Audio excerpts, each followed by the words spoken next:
body found at Miss Emily's house. I knew there was something freaky going in there. Do you want to go down there and check it out? Yeah, let me get my bag.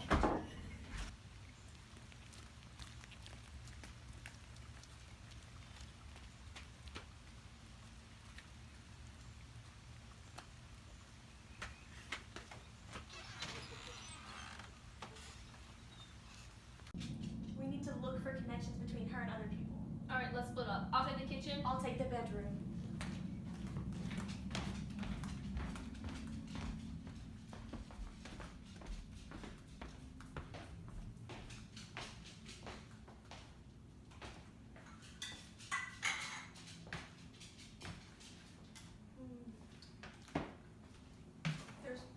There's arsenic on the counter. There's cups for 2 people. There's everything in twos, like someone else lives here with her. But wasn't she living alone?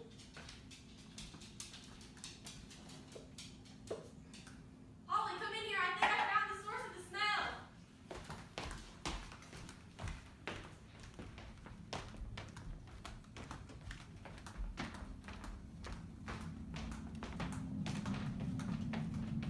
Oh my God. Bruh, this must be Homer. Rumor has it after he returned to her house, he disappeared. Oh. Do you see anything else? He must have been dead for years. Look. It's her hair. Oh my God. And look, There's a spot in the bed where her head used to lay. it looks like she was just there. Put a marker. We need to mark this for evidence. We need to go to the office and talk to the town and see what is going on with the situation.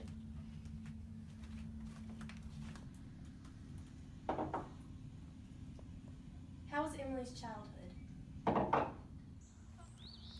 Emily was a sheltered girl with no worries in the world. Her childhood was her imprisonment, because her father sheltered her from everything, even paying taxes like everyone else. The only person she could hang out with was her father. When he died, she went into denial that he was no longer with her. I heard she had the body for 3 days. 3 days? 3 days. We need to start interviewing the town to see what's going on with the situation. It says here she had a servant named Toby. Let's call him in. Thanks for coming in, Toby. We have a few questions regarding not so little Miss Emily. How would you describe your relationship with her? We had kind of a firm relationship. She ordered me around asking me to do basic chores around the house. I was at her beck and call. She became very depressed after her father died. Some tax collectors came asking for taxes and she wouldn't pay them. She even said to speak with her father, but he had already passed away. Poor Emily didn't know how to live without him. So you're telling me that she has had tendencies to keep dead bodies in the past? Yes, ma'am. She claimed that he was in fact alive, and let me tell you, he was not. Dead as a doornail.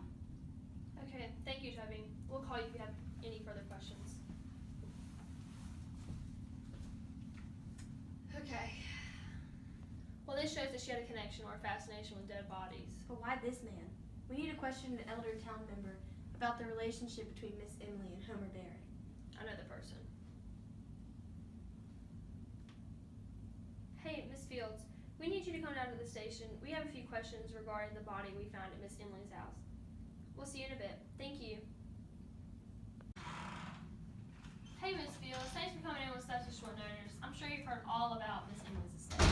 Ah, yes, darling. I was so curious about her house. I was there when everyone was giving her flowers. I always knew there was something strange going on with that woman. After that god-awful smell started to diffuse from her property, I got suspicious. There had always been rumors about her and that Homer fellow. People thought they had gotten married because she had all those men's toiletries, but I always heard he was gay. Back then, you couldn't be seen with the black man, so the whole town was talking. They had a fit and called her cousins to get a handle on it. But as soon as they showed up, that Homer, he disappeared. As soon as they left town, there he was back again at Miss Emily's house. That was the last time we saw Homer. I always thought he ran away from that cuckoo lady, but I kept my trap shut because this town is known for gossip. Thank you, Miss Fields. You gave us a lot of interesting leads. We'll be in touch if we need you anymore. Oh, no problem, honey. You know I love to talk. So obviously, Miss Emily had a thing for that Homer dude. Yeah, and Miss Fields said that she had bought him all that stuff. But like, he was gay. I mean, I guess would she have killed him if he didn't want her? Well, if she wanted to keep him around. There was that arsenic in the kitchen. Maybe we should talk to the pharmacist. I need to call him in. Thank you for coming in, doctor. I guess you heard about what happened at Miss Emily's house. I was going around her house and I found a big bottle of arsenic, and you were the only person who could prescribe that to her, so why did she buy it? I don't remember much since it was so long ago, but she did buy a big bottle of arsenic. For what? She never gave a reason. I suggested rats, and she kind of agreed to that, but I don't think she was using it for rats. She bought a huge bottle. Okay, thank you. That's all you needed. We'll contact you if you have any more questions. Just trying to piece all these pieces together. I mean, she had the arsenic, so she did kill him. She was into him, but he was gay. I wonder if he had a relationship with another man. She was not having that if he was. That explains the arsenic, but the hair in her bed? No. I mean, there was an indention beside his body. And her hair was right next to his. She was a necrophiliac! We've done it again. Another case solved by us. Case closed.